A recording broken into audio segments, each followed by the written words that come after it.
Hi, welcome back to the channel. What I'm going to look at today, I'm going to change the rocker gear and the push rods on this engine. When I first got the bike, I bought it as a non-runner. Didn't take too much to get it going. It sounded quite as a mouse, beautiful. So once I knew it was running alright, then I set about servicing it and doing various things. I took it out for a ride and I noticed with the original oil in, when it got a bit warm, it started to tick quite loudly. Brought it back.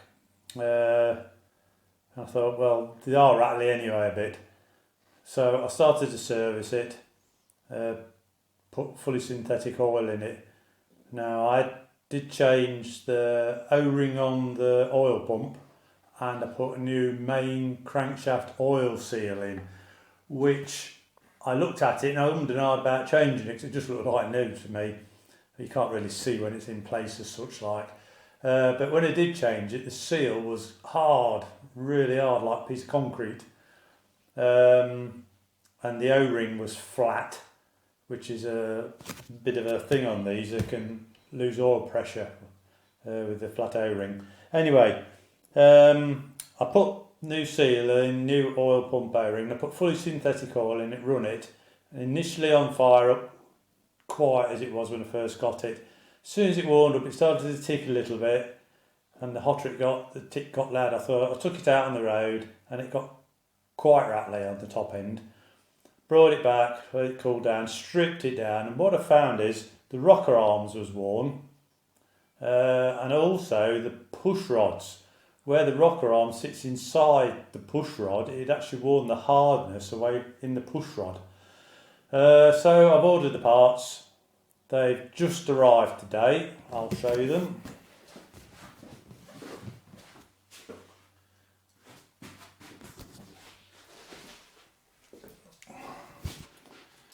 Right, that's what we got. New push rods. There's one's longer than the other. The longer one's the exhaust one, which is this one. That's the inlet one. New complete. You have to buy them complete. The bits. This one's really nice. If you look at that, it's a polished surface. That got quite big steps in on the ones of my bike, and these bits here was quite worn and got rough edges where it'd been like hammering it. Now these, if you look at this, that's quite rough. This is brand new. This is. This bit looks alright. Now the other one, I don't know if the camera can really see it. I don't think it will. It's not as smooth. Yeah, this bit on here, that is better. Now, I know I'm a bit, well, I can't say I'm fussy. I expect stuff to come and be made to a certain standard. I mean, the quality of this, it's not surprising Royal Enfields rattle and things don't last long. You know, this sort of got the engineering of a traction steam engine, this has. One of the things that concerns me a little bit, I'll just put the camera down so you can see. Let's have a look. Now, when I pull this to pieces, this is inside, that's your bearing surface in there. Then obviously this sits in there. Now, that don't look particularly fantastic to me really. That's good. These are mine was perfect, and the blocks was perfect, it was just the end pieces. Now, the only thing I'm a bit concerned about is this is a bearing surface, like a camshaft. It's no different to a camshaft in an engine, except if your camshaft, your new camshaft, when it's fitted, sounded. Let's bring the microphone over.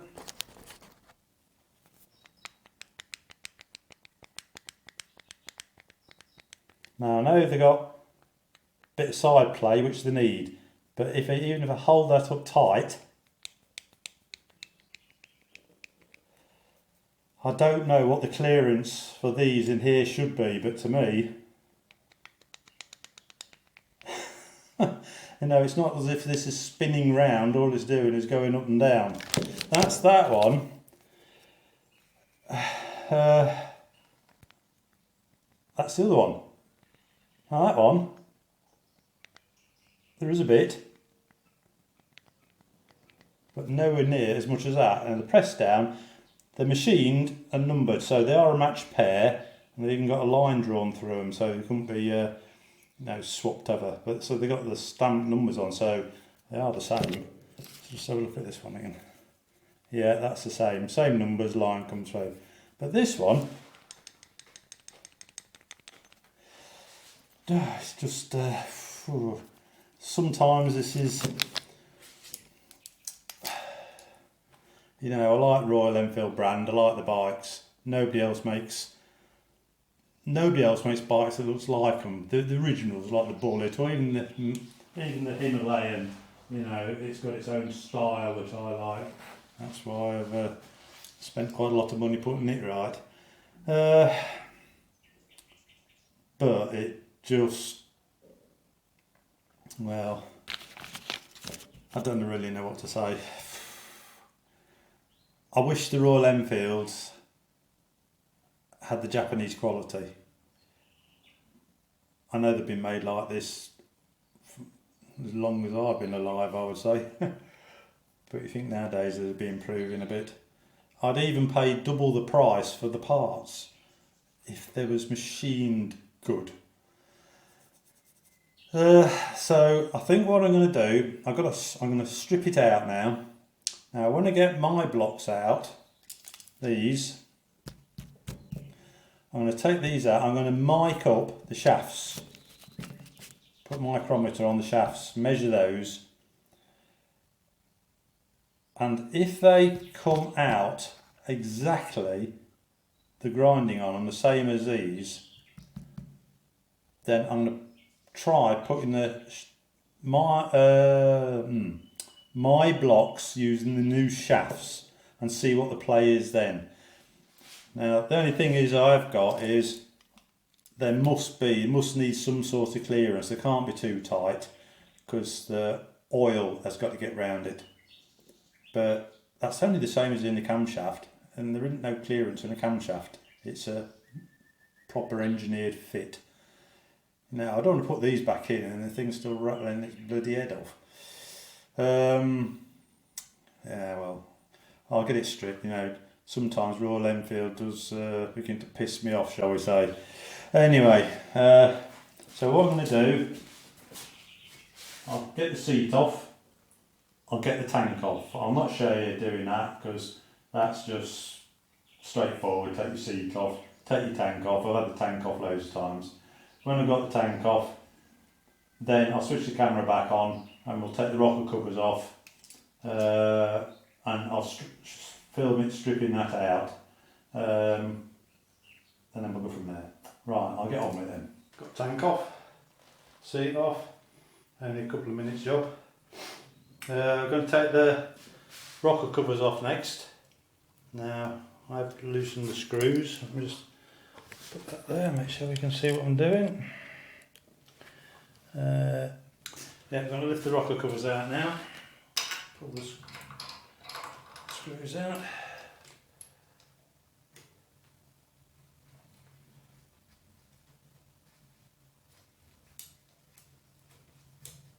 This engine to pieces that many times now. Hope it's sorted out this time. Right.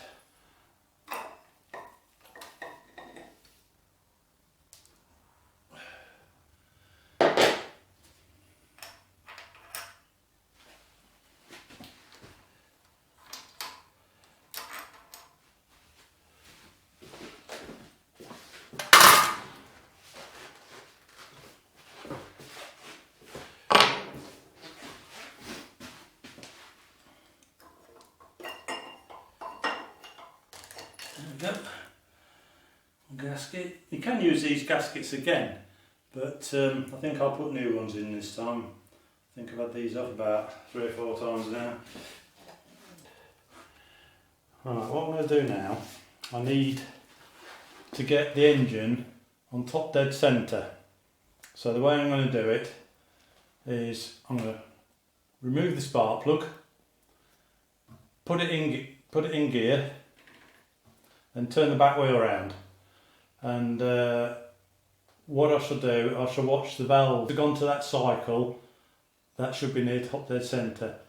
I'll just put maybe a little screwdriver inside there, hold it, and just edge it over till I can feel the piston at the top dead centre.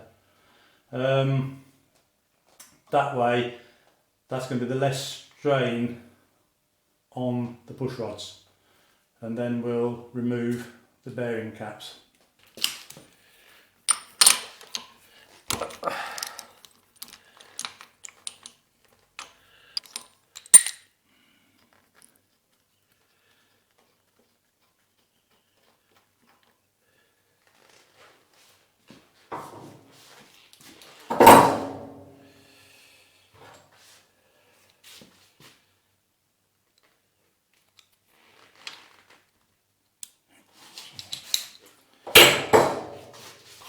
Right, going to put it in gear now.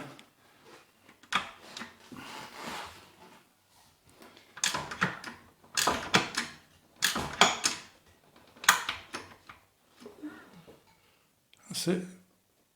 It's in top gear, so it's easiest to turn the engine over with. Right.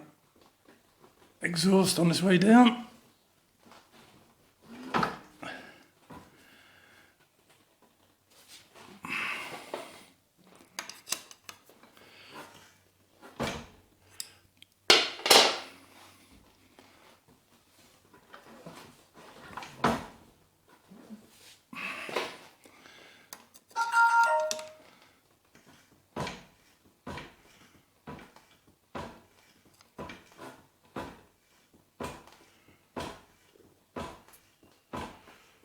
You can see the screwdriver coming up.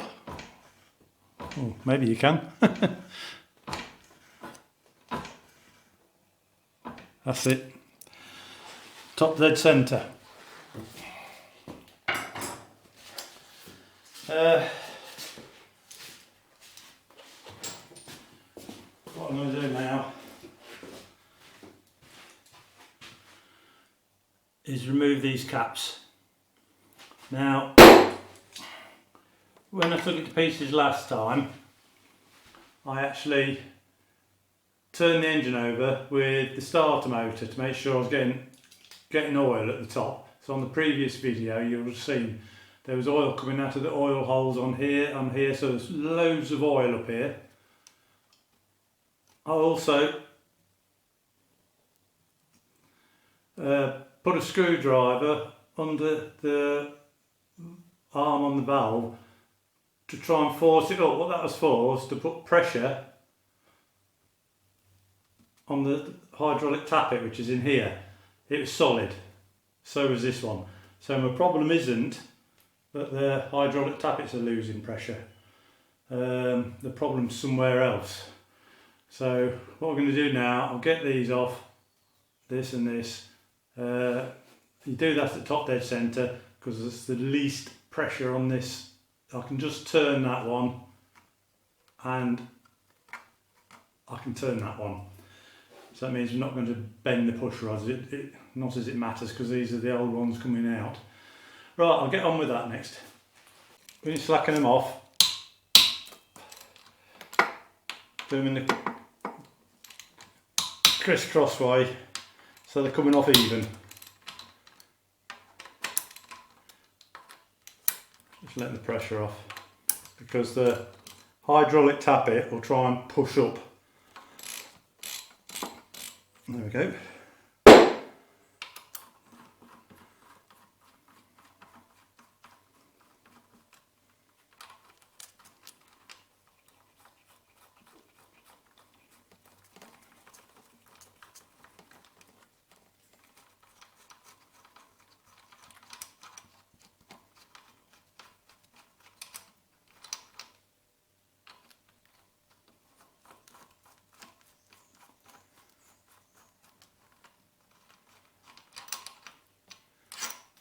Pull the bolts out.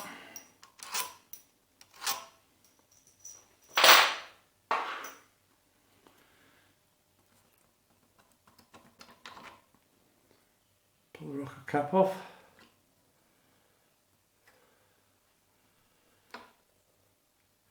Lift the rocker out.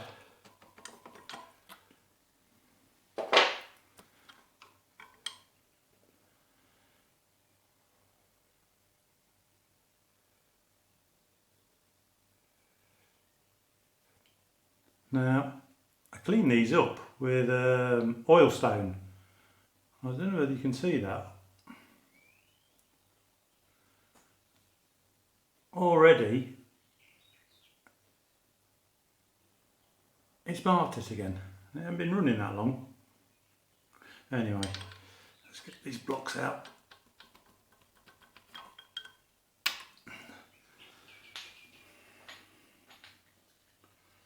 Okay, I'll turn the camera off again now while I get the exhaust block off. Then we'll go over to the bench and I'm going to compare with what I've just took off with what we're going to put in. Alright, got all the bits off now. This is our old exhaust rocker inlet. That's new exhaust, new inlet.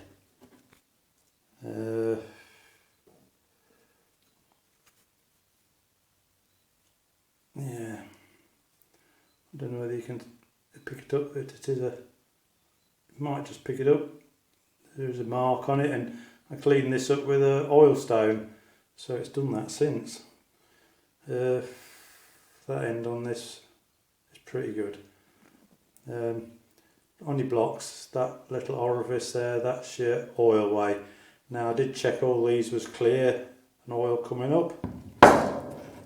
So what we're going to do first, that's my old exhaust push rod. Which one was it? It was badly worn. Just clean the end out.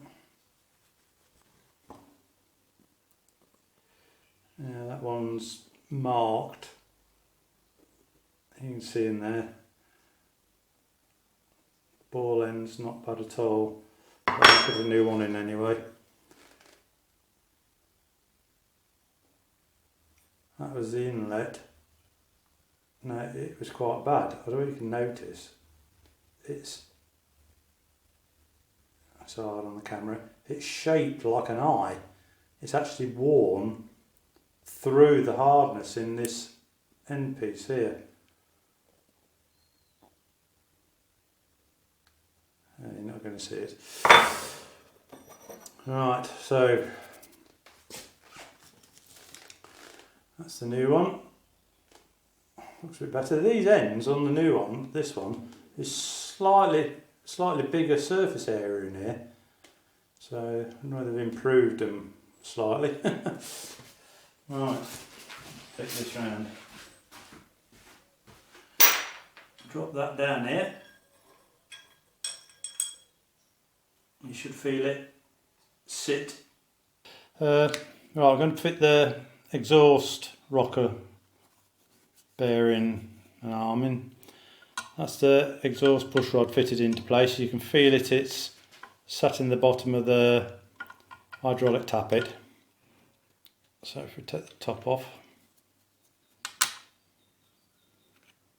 there's my rocker arm. Now I've already checked that the oil ways, I don't know if you can see that on the camera, the oil orifice there is clear, so there's no blockage. I've already turned the engine over and I've got oil coming up to the top. Put the base of the bearing cap in, click in, make sure it's set on the pins. Make sure there's plenty of oil. I made sure the oil way was blown clear. Maybe it's a crap in there or anything like that. Right, the next bit be the shaft.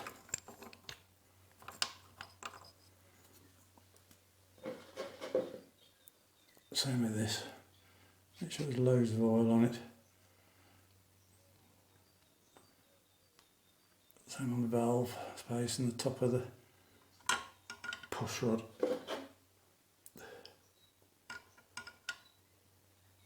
Can't have too much oil. So we get that to sit in place. Like so. Set on the valve, set in the push rod, set in the base of the bearing. Top bearing cap. Yet again, loads of oil.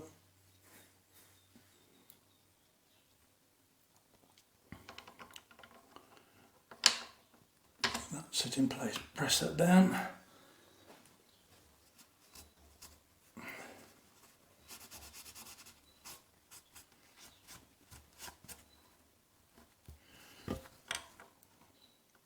Yep, turn the push rod, that's good. Right. Put the bolts back in.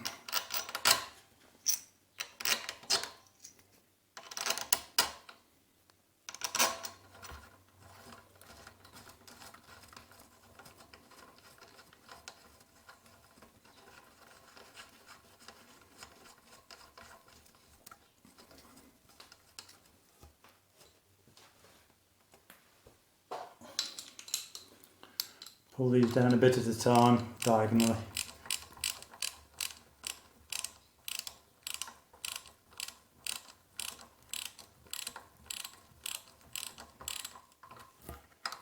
I could just feel that just touching. Because what it'll be doing now, the hydraulic tappet with the oil would seep up through. The piston will be pushing upwards.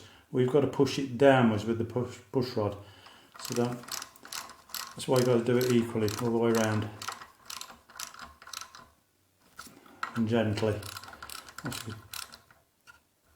Bend your push rod if you're not careful.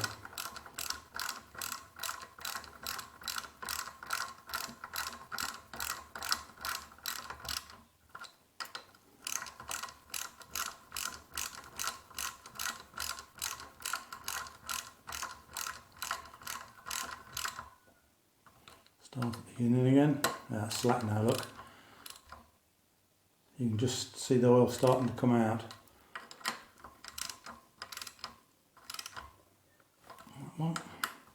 Yeah, these are going slack again now, look. Slowly pushing the tappet back.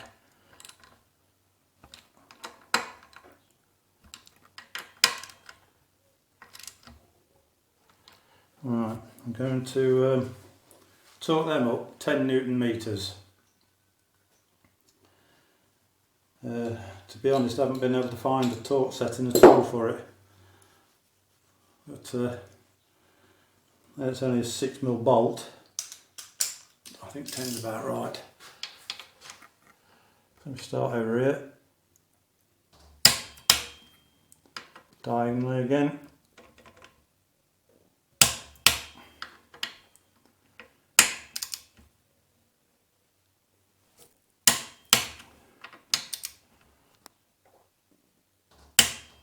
And just go round, and it should click without moving.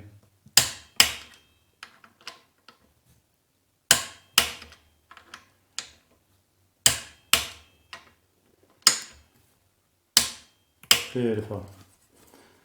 That's the exhaust side done. And just remember, when you put the push rod tubes in, the longer one goes in the exhaust side, the shorter one, which has a blue ring on it usually, goes in the inlet because it's shorter. Okay, I'll turn the camera off while I get the others in, and I'll get the rocker covers put back on, and we should be good to go. Oh, just a thing, I just put the spark plug back in first thread, just in case we drop anything inside the engine, and the engine was back on top dead centre, compression stroke, so that means that the least resistance is on these, and they'll be level, you're not forcing one down. Okay, see you in a little bit. Okay, what I'm going to do now, that's both this inlet rocker back on, bearing, same with the exhaust, new push rods. Ignition on, I'm going to spin it over, which I just have actually, but I'll show you. to make sure the oil is coming up through the system into the blocks. It should run out the sides here, and then it runs out the other side on the valves as well. Right, let's have a look how we're getting on. If you look where my finger is, just I don't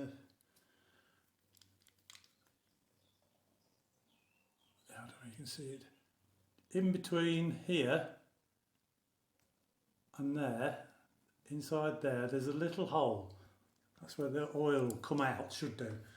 Right, let's give it a go. Yeah, we're right on that one. All we see, we're right on that one. Let's go around the other side.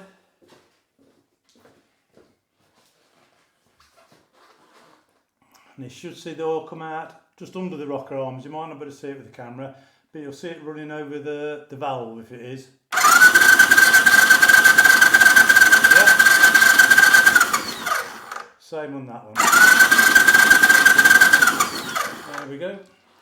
Right, that means we're 100% sure that the oils come up through the system into the valve blocks, which is a slot along underneath the shaft, and that runs out and comes out the sides, and there it's obviously spinning round in there. Plus we put plenty of oil on, but I'd sooner do it this way than just oil it, put it together and fire it up, because once it's fired up, that's when it's under strain,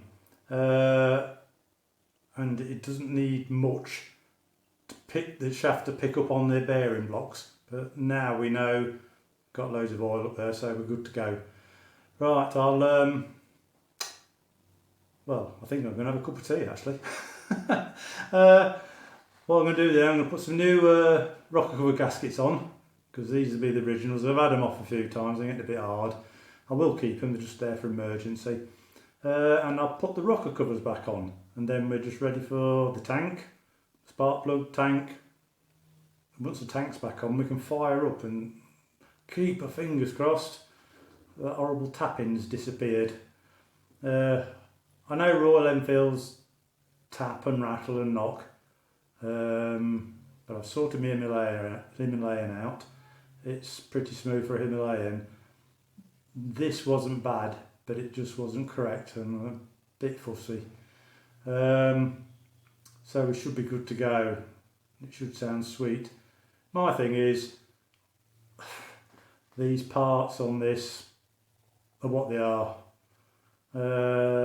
Some of the play in that rocker shaft will be, well, I hope all that play will be taken up with the oil. It needs a certain gap around it, and it's not modern technology, even though this is the latest and last of the engines, the 500s. A lot of it's still the same technology as used in the iron barrel ones.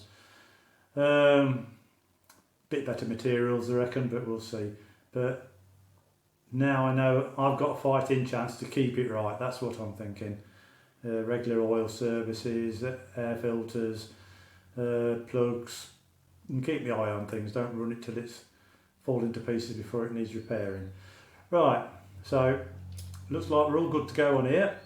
I'm going to put the rocker covers back on now with new gaskets, torque them down. What else I'm going to do now, we just spun this over. I'm going to go around these cap nuts again with a torque wrench just to double check. 10 Newton meters, that's what I'm going to do them at, because it's a 6mm bolt and it's a long bolt. It's got a fair length on it, and this is alley, so I'm sure it's going to be where I want to be. By talking, you know it's down even all the way round. Right, I'll stop talking, I'll have a cup of tea and I'll get these on, and I'll turn it on when, I think I'm going to turn it on now when I've got the tank back on and we're ready to give it a go. Right, I'll see you in a little bit. All back together again now.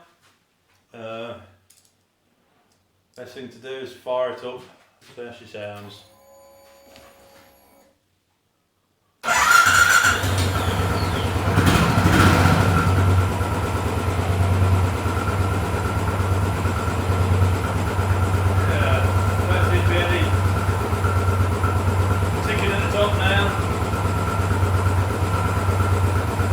Hard to tell really till get it off, but viewers, I think it should be okay. Now, I've got synthetic oil in it. I'm actually going to change it. I'm going to run it on 2050 big twin oil, which is raw air cooled engines. We'll see anyway. So anyway, as you can hear, sounds nice. So, if you thought the video was okay and interest to you, please click like, give it a big thumbs up and subscribe, because it is important to the channel. Any questions, as normal, leave them down below. You know I always look at them.